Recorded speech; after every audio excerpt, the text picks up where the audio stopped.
ஸ்ரீமதே ராமானுஜாய நமஹ. அனைவருக்கும் இனிய காலை வணக்கம். நாம ஆண்டாள் நாச்சியார் எழுதின நாச்சியார் திருமொழி அப்படின்ற பிரபந்தத்தை தான் பார்த்துட்டு இருக்கோம். அதுல 9ஆம் திருமொழியில இருக்கோம். அழகர் மலையில உள்ள சுந்தர தோளுடையான் கிட்ட தன்னுடைய பிரார்த்தனைய தான் வச்சுட்டு இருக்கிறாங்க. நேரடியா பெருமாளை முதல்ல பிரார்த்தனை செய்யறதுக்கு முன்னாடி சுத்தி இருக்கிற மலைகள், அங்க இருக்கிற சோலைகள், சோலைகள்ல இருக்கக்கூடிய மலர்கள், வண்டுகள், குயில்கள்னு அத்தனை பொருள்கள் கிட்டயும் பேசி தன் பிரிவாற்றாமையெல்லாம் ரொம்ப விளக்கி கூறி, அதுக்கப்புறம் தான் வந்துட்டு கண்ணன் கிட்டயே வந்தாங்க. அதாவது கண்ணன்னா சுந்தரத்தோளுடையான் பெருமாள் கிட்ட "உனக்கு 100 தடா வெண்ணையும், 100 தடா அக்கார அடிசிலும் நான் சமர்ப்பிக்கிறேன். இன்னைக்கே நீ இத ஏத்துக்கொள்ள வேணும்." அப்படின்னு சொல்லி தான் நேத்தைக்கு 6வது பாடல்ல பிரார்த்தனைய வச்சாங்க ஆண்டாள். இன்னைக்கு 7வது பாடல் வந்துடுச்சு.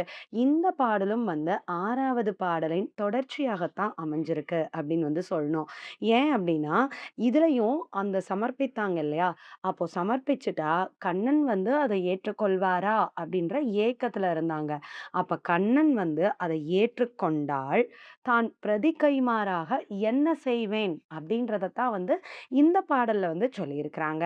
வாங்க நாம பாடல வாசிச்சு, ஆண்டாள் என்ன பிரதி உபகாரம், அதாவது கண்ணன் அமுது செய்ததற்கு என்ன பரிசு குடுப்பாங்க ஆண்டாள்? அப்படின்றத பார்க்கலாம் வாங்க. இன்று இத்தனையும் அமுது செய்திடப் பெறில், நான் ஒன்று நூறாயிரமாகக் கொடுத்து, பின்னும் ஆளும் செய்வன். தென்றல் மணம் கமழும் திருமாலிருஞ் சோலை தன்னுள் நின்ற பிரான், அடியேன் மனத்தே நேர்படிலே. இதுதான் பாடல். என்ன அப்படின்னா, இன்று இத்தனையும் அப்படின்னு இருக்கு. இப்போ முந்தின பாடல்ல 100 தடா வெண்ணையும், 100 தடா அக்கார அடிசிலையும் மானசீகமாக மனசார சமர்ப்பித்துக் கொண்டு கண்ணன் வருவாரான்னு காத்துட்டு இருக்காங்க. அப்போ இந்த கண்ணன் இன்று இத்தனையும், இன்னைக்கே அத சாப்பிடணும். நாளைக்கு வரேன், நாள வரேன்னு சொல்லி தள்ளி போடாம, அதாவது காலதாமதம் செய்யாம, நான் சமர்ப்பித்த அந்த நொடியே ஓடி இத்தனையும் அமுது செய்திடப் பெறில். இது அத்தனையும் அவர் சாப்பிட்டு விட்டாரு அப்படின்னா, நான் அவருக்கு என்ன செய்ய போறேன் அப்படின்றத தான் சொல்றாங்க.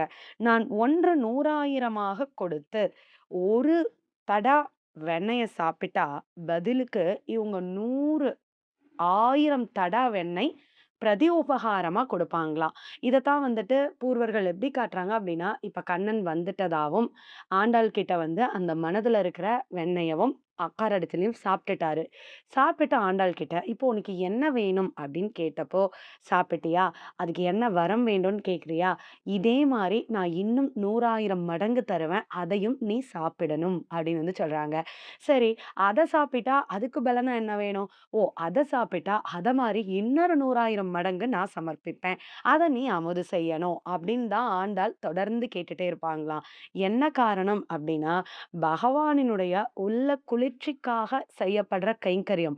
நமக்கு எந்த ஒரு பிரதி உபகாரமும் எதிர்பார்க்காத அன்பானது ஆண்டாளுடைய அன்பு இல்லையா? ஸோ அதனால தான் கண்ணன் இத அமுது செய்துட்டா, என்ன நீ கரம் பிடிக்கணும் அப்படின்றத கூட மறந்துட்டாங்க ஆண்டாள். ஏன்னா அவங்க மெயினா நெனச்சிருக்கிறதே கண்ணன் வரணும், கை பிடிக்கணும், நம்மள திருமணம் செய்து கொள்ளணும் தான். ஆனா, இங்க கண்ணன் மேல உள்ள பிரேமை அதிகமா இருக்கிறதுனால, நீ என்ன வேணும்னு கேட்டா கூட, இன்னும் நீ ஒரு 300 மடங்கு சாப்பிட தான் செய்யணும்னு பிரார்த்தனைய வப்பாங்களாம். அதத்தான் இங்க சொல்லியிருக்காங்க. 1 100,000மாக அப்படின்னா, நான் 1 தடா நீ சாப்பிட்டேன்னா, அதுக்கு 100 தடாவா நான் திருப்பி 100 1000 தடா, அதாவது லட்சம் 1,00,000மாக நான் திருப்பி உனக்கு குடுப்பேன். நீ என் மீது காட்டின கருணைக்கு நான் எவ்ளோ செஞ்சாலும், அது ஈடாகாது. அந்த கைம்மாறு ஈடாகாது இல்லையா? ஸோ, அதனால ஏதோ என்னால முடிஞ்ச அளவு நான் உனக்கு தரேன். நீ அத அமுது செய்யணும் அப்படின்னு சொல்றாங்க. அமுது செய்தால் மட்டும் பத்தாது. பின்னும் ஆளும் செய்வன் அப்படின்னா என்னன்னா, இந்த பொருட்களையும் இந்த வெண்ணெயவும், இந்த அக்கார அடிசலையும் நீ அமுது செய்தது மட்டும் பத்தாது. எனது உள்ளமானதும் உனக்காகவே காத்திருக்குது அப்படின்னு சொல்றாங்க. எப்படி இந்த பிரசாதமான வெண்ணெய் அக்கார அடிசல் இருக்கோ, அதே போல ஒரு பொருளா என் உள்ளம் உனக்காகவே காத்துக் கொண்டிருக்குது. அந்த உள்ளத்தையும் நீ எடுத்து பருக வேண்டும். பின்னும் ஆளும் செய்வன். என்னையும் நீ என்ன செய்யணும் அப்படின்னா, ஆட்சி செய்ய வேண்டும். அதுபோல உனக்கு கைங்கரியம் செய்யணும்.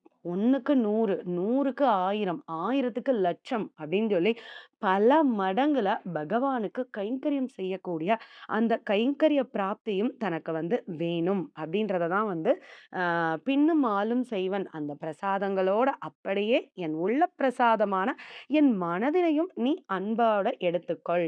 தென்றல் மணங்கமழும் திருமாலிரஞ் சோலை தன்னுள் நின்ற பிரான். அதாவது தென்றல் மணம் கமழும். தென்றல்னா இனிமையான குளிர்ந்த காற்று. அப்படி காற்று வீசுறப்போ, அந்த திருமாலஞ்சிலை முழுக்க வந்து மலர்கள் நிரம்பி இருக்கிறதுனால, அப்படியே அது வாசனையா வந்து இருக்குது.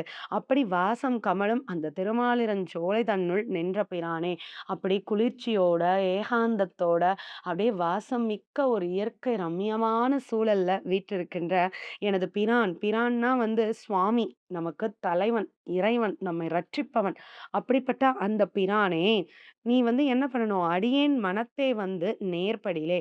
இப்பவே வந்து என் நெஞ்சத்துக்குள்ள குடி புகுந்து, என் நெஞ்சத்துக்குள்ள இருக்கிற அன்பையெல்லாம் அள்ளிப் பருக ஓடி வா! அப்படின்னு வந்து ஆசையோட வந்து கூப்பிடுறதா தான் இந்த பாடல் வந்து அமைஞ்சிருக்கு. ஸோ அப்போ ஒரு மடங்கு குடுத்து பகவான் அமுது செஞ்சா, அதுக்கு பல மடங்கு நான் இன்னும் சமர்ப்பிப்பேன் அப்படின்னு ஒரு ஆசையும் காட்டி வந்து அந்த பிரசாதங்களோட சேர்த்து என் மனதையும் எடுத்துக்கொள். என்னையே உனக்காக்கிக் கொள் அப்படின்னு சொல்லி தன்னையே முழுக்க பூரண சரணாகதி அடையறாங்க ஆண்டாள் நாச்சியார் இந்த பாடல்ல வந்துட்டு. இப்ப நாம இந்த பாடல பாடலாம். இன்று வந்து இத்தனையும் அமுது செய்திடப் பெறில் நான் ஒன்று நூறாயிரமாகக் கொடுத்து பின்னும் ஆளும் செய்வன் தென்றல் மணம் கமழும் திருமாலிருஞ்சோலை தன்னுள் நின்ற பிரான் அடியேன் மனத்தே வந்த நேர்படிலே. ஆழ்வார் எம்பெருமானார் ஜெய திருவடிகளே சரணம். பெரிய ஜெய திருவடிகளே சரணம். ஸ்ரீமதே ராமானுஜாய நமஹ. நன்றி.